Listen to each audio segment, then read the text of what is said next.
If you remember the story of Goldilocks, Goldilocks is looking for the perfect bowl of porridge. So it's like the perfect distance from everything surrounding it. And so it's like not too hot, not too cold, it's just right. We're in the perfect Faith and Failures podcast. We're going to look at a video that thoroughly explains if aliens existed, why it could be possible, but also why at least close to us it couldn't be possible, and some theories on why it really doesn't matter. Now think about this. If Jesus died for all and gave his life to save all, then those aliens fall underneath that category, so they need saving too. I'll preach to an alien. That'd be weird, because we really don't know what they look like except for movies, but I'm just saying. So let's watch this video. It's a very unique take on this entire subject. So watch this. And I'm not saying there's a connection, but Obama's in it. I'm going to share my thoughts. Just bear with me, okay? Revealed to James Corden he was eager to find out about real close encounters when he became president. Truth is that when I came into office, I asked, right? I was like, all right, is there the lab somewhere where we're keeping the alien specimens in spaceship? I mean, who is this person? Like, when we're talking about aliens, like, what is... That's an alien. Huh? That's an alien. What? That's an alien, bro. Anyway. They did a little bit of research and... By the way, look up Wise Disciple on YouTube. They're got some pretty cool content. That's where I pulled this video from. The answer was no. But that So I went to the NSA and He's doing an impression. I said to the director, where are the aliens? And he said, Mr. President, don't be a poo-poo head. Anyway, Obama, sort of made the rounds. I think this was a year ago or a couple of years ago, where he skirted the issue as it, sort of appears to have happened, on James Corden's show. And so it just actually, it raised people's dander. Like, whoa, what's he hiding? doesn't mean we're alone in the universe. There's footage and records of objects in the skies that we don't know exactly what they are. And now I love Obama too, because Obama, so I don't want this to be just me doing Obama for half an hour, but I love how Obama, when he wants to not answer a question, he just basically says the most elementary, obvious things, right? Like, well, let me be clear. When a UFO is in the sky, there's an object, and the object flies. Amen. Other people see the object, and it's unidentified. It's true. That's what he does. Okay, Mr. President, you don't want to answer the question again. UFOs are being taken more. But this actually made headlines because there was a congressional hearing a couple days ago or something. Were you guys following this? I know Jackie was following it. That's why she asked the question. Here we go. Rare or isolated, they are routine. Military aircrew and Some more commercial clips. pilots, trained observers whose lives depend on accurate identification, are frequently witnessing these phenomena. Frequently. Parts of our government are aware of more. So again, I mean, this is a witness testifying in Congress about things that, and I don't look at this gentleman and I go, oh, conspiracies, making things up. Like, I take it at face value that something is going on, right? But the question is what? About UAP than they let on, but excessive classification practices keep crucial information hidden. Since 2021, all UAP videos are classified as secret or above. This level of secrecy not only impedes our understanding, but fuels speculation and mistrust.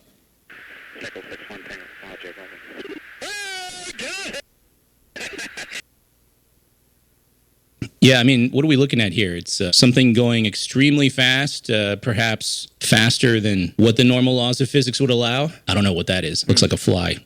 In 2014, I was an F-15 Foxtrot pilot. It was something that was like on 11, on the screen. And I was stationed at NAS Ocean. Yeah, it was something like they were looking through, but it was like on what they were looking through. And so it looked like it was massive and moving around. It's possible, right? In Virginia Beach.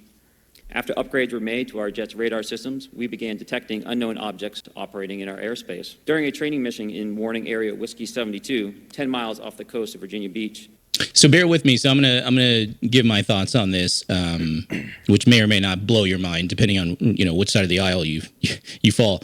Two F-18 Super Hornets were split by a UAP. The object, described as a dark gray or a black cube inside of a clear sphere, came within 50 feet of the lead aircraft and was estimated to be 5 to 15 feet in diameter. The mission commander terminated the flight immediately and returned to base.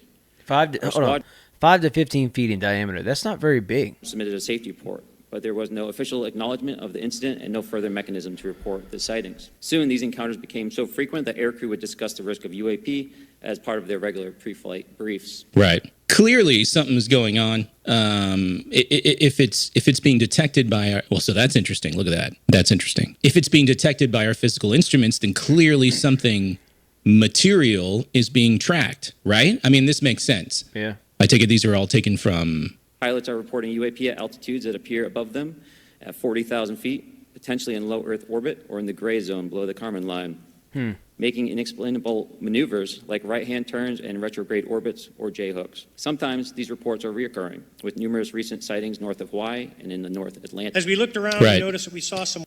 So, I mean, and it just goes from there. So, yeah, the question is, what the heck is going on? It's funny, because there was a headline that dropped. I'm just remembering this. There was a headline that dropped a few weeks ago about alien sightings in somebody's backyard in Las Vegas. Like, right before I left Las Vegas, there were sightings of 9-foot, tall aliens in somebody's backyard. And 9 foot tall. Now, think about this. A few videos ago, we discussed about kind of what was the Nephilim in Genesis chapter 6. It's intriguing, but it's frustrating because the Bible mentions it in this short little chapter and then it's done. And then the flood happens. And I'm like, man, I guess if I was God, I'd do the same thing and laugh while people try to figure it out. Just because I could. But sometimes it's like, I just want some concrete answers, man. So this is that kind of stuff. It's people are talking about it. Like Genesis chapter 6 exists. Nobody can really 100% say what the Nephilim were. There are people much smarter than me. Go watch that video that's on my channel on YouTube that is talking about the Nephilim, where they come from, where it is in the Bible, and what the Bible says about it, and what theologians talk on about it. I'm not that smart. I didn't create the content. I just made a video about it. But this kind of same thing. What exactly is going on? What are these things that they're seeing in the atmosphere above them that is, they said, the gray area, which is not, that's almost like outside of the, what do you call it? Where you're not supposed to be there. You're going into space instead of being in the Earth's atmosphere. Which if I understand this correctly, came at the tail end of UFO sightings in the sky over Las Vegas, which if you know Vegas, then of course you know that Area 51 is just a few hours north of Las Vegas. And full disclosure, I went to Area 51 twice. One of those times, I went beyond the barrier, past the sign that says stop or you will be shot. Okay? Yeah. Why did you do that, Nate? Well, because I was unsaved back then and also largely an idiot. How many of us can attest to that? I've been there. Until I was 30 years old. Let's just talk about this from a biblical perspective, okay? If aliens exist, and by aliens... Listen to what he says. So now we're getting into the Bible. So we got firsthand encounters, firsthand witnesses that say they saw, there has been this and that. Listen to what he says. As Christians, we should come from the biblical perspective. That should be our lens to see everything. So listen to what he says.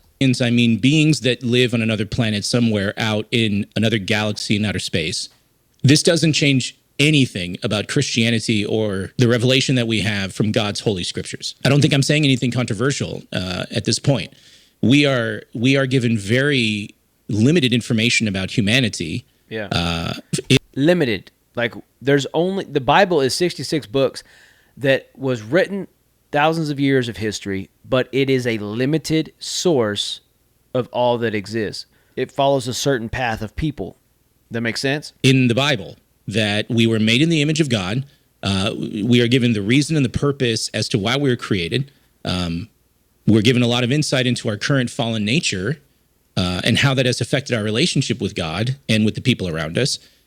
We even know on a very limited scale that there are other beings that God has created who, it appears, do not share our unique quality of being made in the image of God. I'm referring to angels right now. So, is it possible for there to be other beings that God has created somewhere else in the universe? And the answer is yes, of course, it's possible. But that's not the question to ask, in my opinion.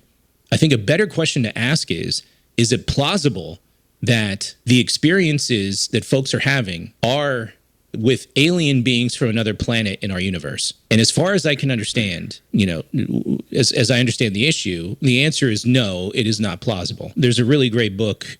It's called The Privileged Planet by, here we go, Gonzalez and Richards. If you read this book, you will discover that the Earth fits into what the authors describe as a Goldilocks zone. If you remember the story of Goldilocks, Goldilocks is looking for the perfect bowl of porridge. So it's like the perfect distance from everything surrounding it. And so it's like not too hot, not too cold. It's just right. We're in the perfect, we're not the center of it all, but we're in the perfect position for life to be flourishing. Not just a little bit of life, not just a little bit of what they got from Mars or whatever it was, a life form, but where life can actually flourish and can go through cycles over and over and over again like nature does. One that is just the right temperature, just the right size of bowl, etc. Well, according to the authors of The Privileged Planet, the Earth fits into the Goldilocks zone, which is a rare environment in the universe for life to thrive. As far as we can tell, only our planet fits into this Goldilocks zone. Which is crazy. And this is where I feel that people who are the Big Bang Theory, they don't really understand how crazy their viewpoint on how everything, because it seems so obvious that there was a designer and a creator that made all of this that we live in today. Personal opinion, from my viewpoint.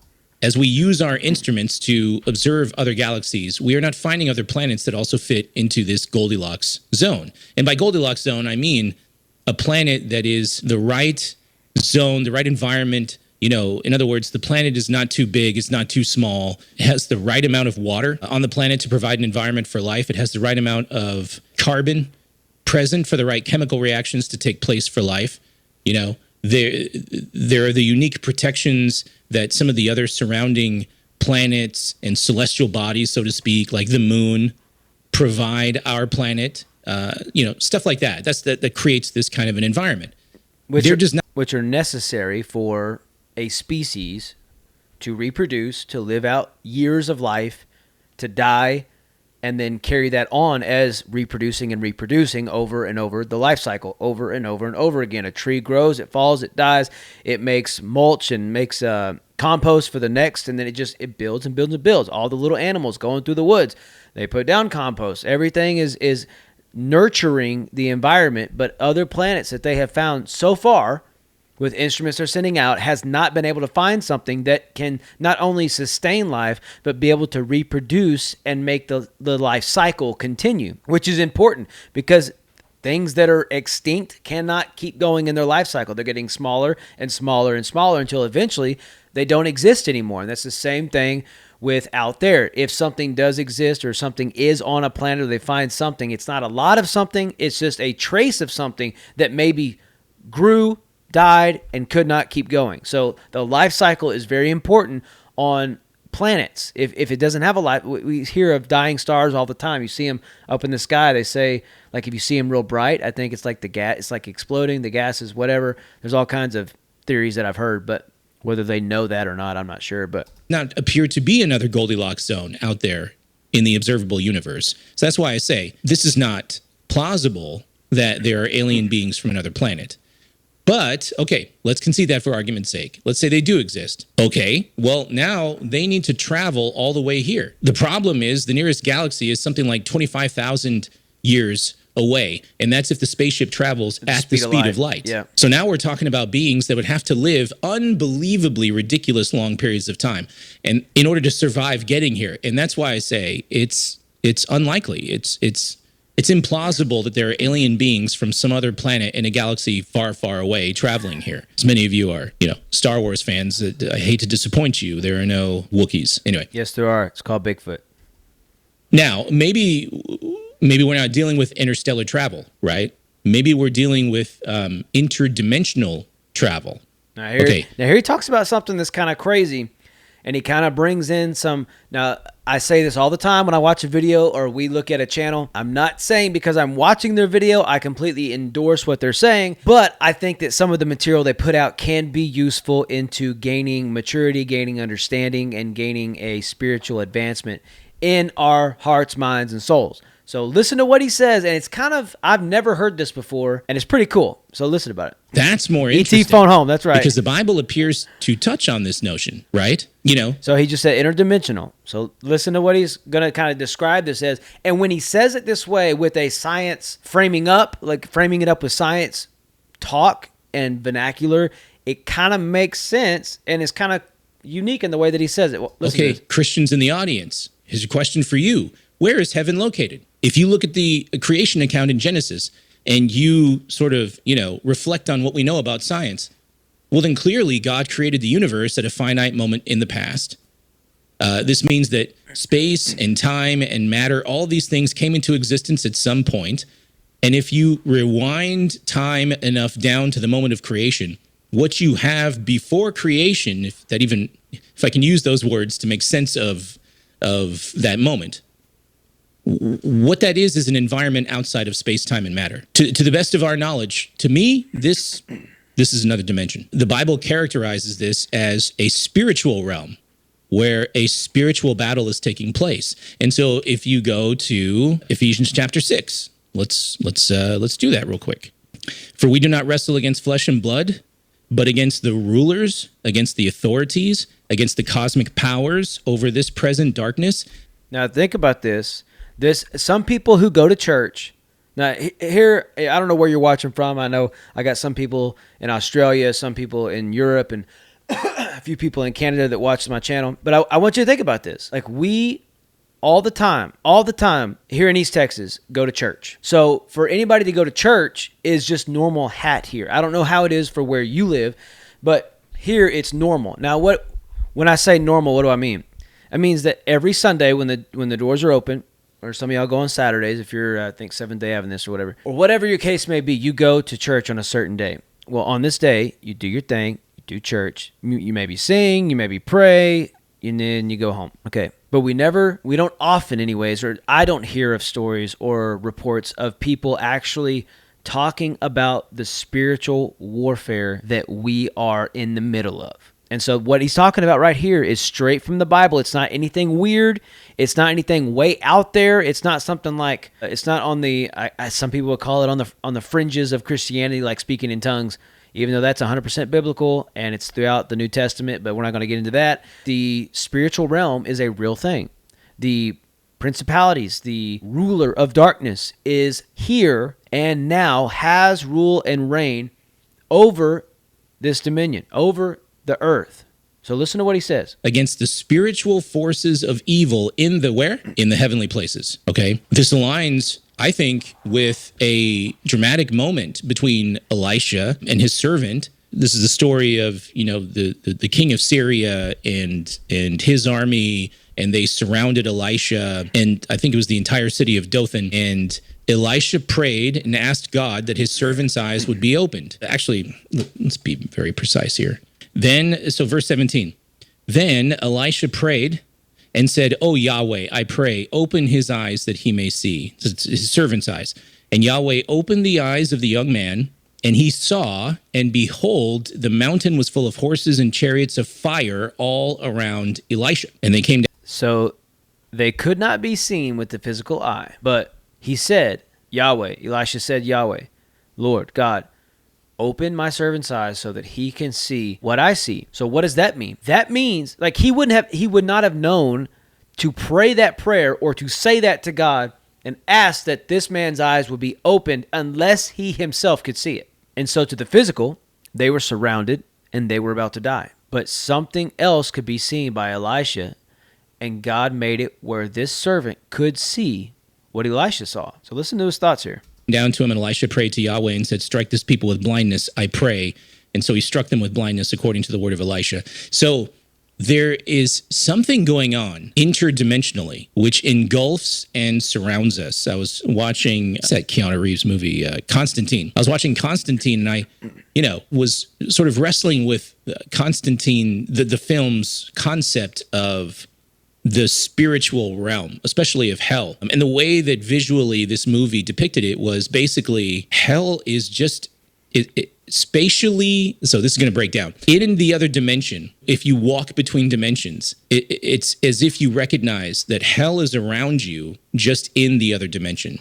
And so it seems that similarly, there's something going on here where angels, spiritual beings are all around us, but we don't see them unless God gives us the eyes to see these things. And so what can we extrapolate from this, right? God's other beings, his angels, have the ability to interact with us as they walk between dimensions, so to speak. It's not just that Elisha, said, open your eyes, or said to Yahweh, open his eyes, and the servant just saw God's horses and chariots.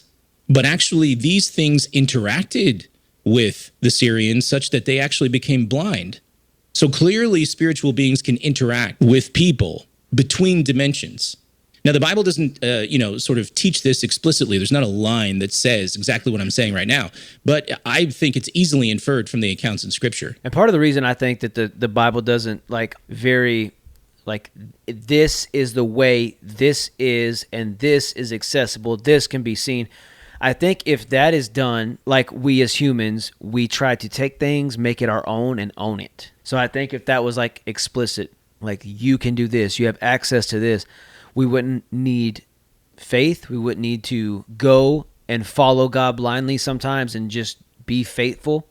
So something to think about. And I want you to, so that's kind of that complete thought on that. So go watch that video for yourself. I'll try to cite it below once I repost this video.